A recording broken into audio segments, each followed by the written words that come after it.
Բրիտանական թանգարանը հանդիսանում է աշխարհի ամենահայտնի և հարուստ պատմական հնագիտական թանգարաններից մեկը։ Ամեն տարի թանգարան է այցելում ավելի քան 6 միլիոն մարդ։ Հենց այստեղ է պահվում հայկական Անահիտ Աստվածու ոսկեզօծ բրոնզե կիսանդրին։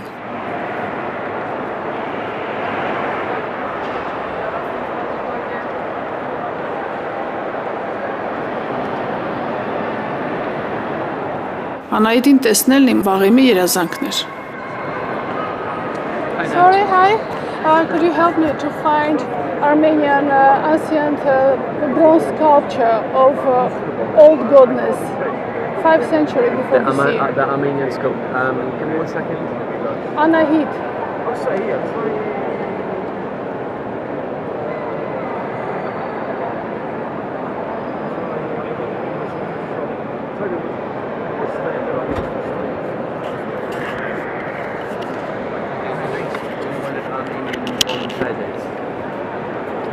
Armenian bronze head. Yeah. No, it doesn't ring a bell. The moment we to check. Look, just go towards the exit. The last corridor on the right.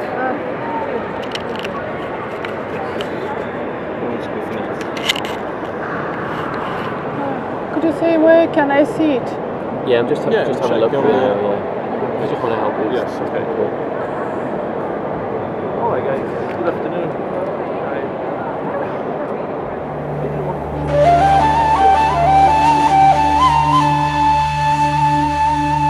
Հնագույն քաղաքակրթությունների նմուշները ապշեցնում են իրենց հարստությամբ։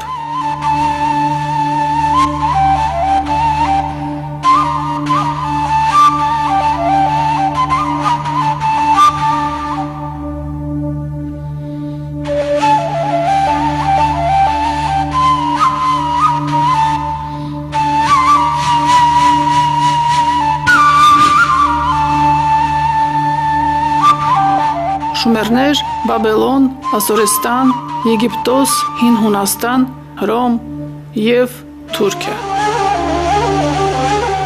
Ինչպես է հին աշխարհի քարտեզներում հայտնվել Թուրքիան։ Այդպիսի աշխարհագրական անուն գոյություն չունի։ Առաջին հիշատակությունները թուրքական արշավանքների մասին վերաբերվում են 11-րդ դարին։ Որքան վարպետորեն են կարողանում շրջանցել, ոչինչ չասել կամ աննկատ խեղաթյուրել ճշմարտությունը թանգարանային գրառումները։ Is this the one that you mean? No. Anahit.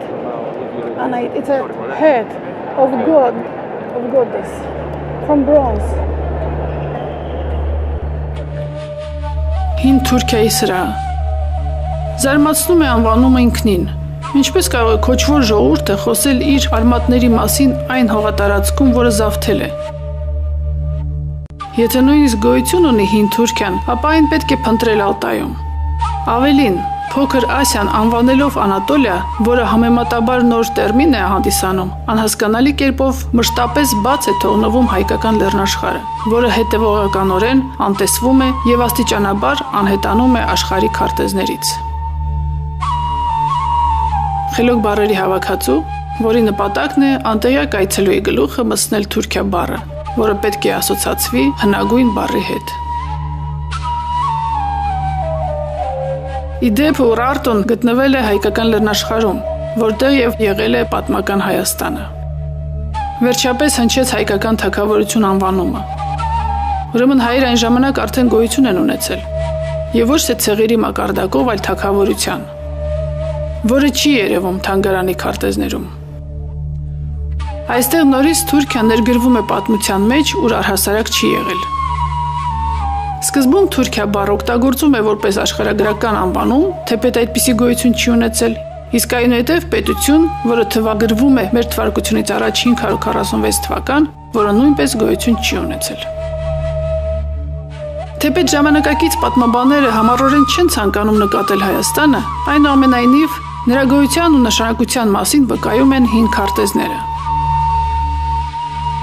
Հնագույն քարտեզներից մեկն է հանդիսանում Կավե քարտեզը, ուր արդեն գրառված է Հայաստան անվանումը։ Հաջորդ քարտեզներում մենք նորից գտնում ենք Հայաստանը, Ավելին, Հայաստանը որպես կանոն գտնվում է քարտեզների կենտրոնում։ Հին քարտեզներում Հայաստանում առանձնահատուկ նշվում է Արարատ լեռը, Նոյան տապանով գագաթին, իսկ որոշ քարտեզներում նշված է նաև Դրախտավայրը, որը նույնպես Հայաստանի տարածաշրջանում է գտնվել։ Հայաստանը միակ երկիրն է, որը լինելով շումերների, ասորիների եւ մյուս հնագույն ազգերի ու քաղաքակրթությունների ժամանակակիցը, հասել է մինչև մեր օրերը եւ ոսկորի նման կանգնած է Թուրքիայի կոկորտում, խանգարելով նրան գրել իրենց հերոսական կեղծ պատմությունը, որը ստեղծվել է ուրիշ ազգերին զավթելու, կողոպտելու եւ բռնությամբ ձուլելու շնորհիվ։ Եթե հայերը չլինեին, թուրքերը վաղուց արդեն յուրացրել էին հայկական ժառանգությունը։ Մինչև 1915 թվականի ցեղասպանությունը հայերը դեռևս բնակվում էին պատմական Հայաստանի տարածաշրջանում։ Այսօր նրանից մնացել է մի փոքրիկ հատված, որը շարունակում է խանգարել Թուրքիային եւ ձախողում հնագույն եւ քաղաքակիրթ Երևանու նրա ճիկերը։ Հայաստանը անտեսանելի երկիր է։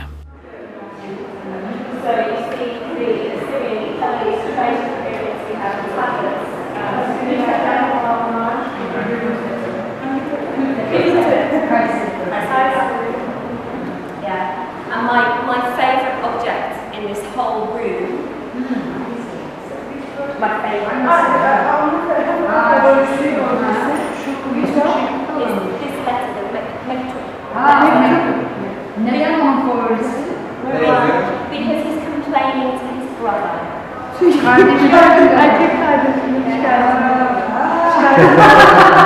He says, you're up in Kundapet. You are in Kundapet. I am in Ashton. It's cold. We have no winter fuel. Winter fuel for fire. We've got no money. And you are up there having a lovely time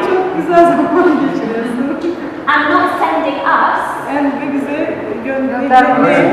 any money.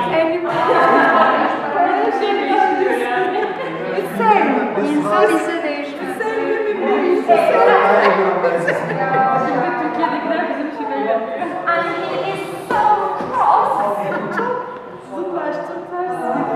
He has run out of space to write, and he's added an extra little bit.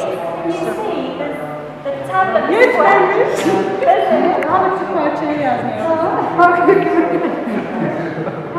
And then on this other gallery, this other gallery we have. This is probably the best collection of material outside Ankara. You have to go to Ankara to see something that's good. And very Where are you taking? Sorry? Where are you taking?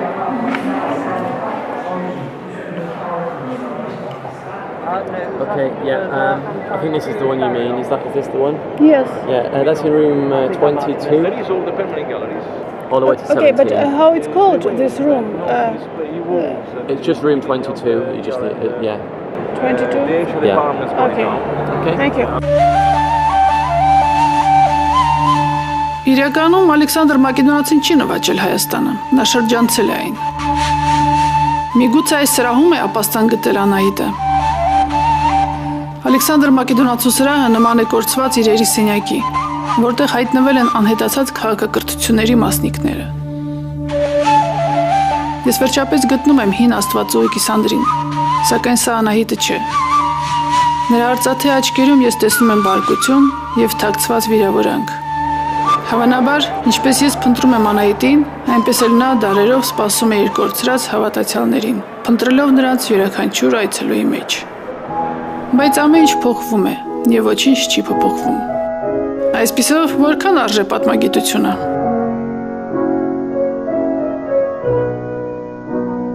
Բարով եկար սիրուն կռունգ, ինձ լուրբեր իր հայրենիքը,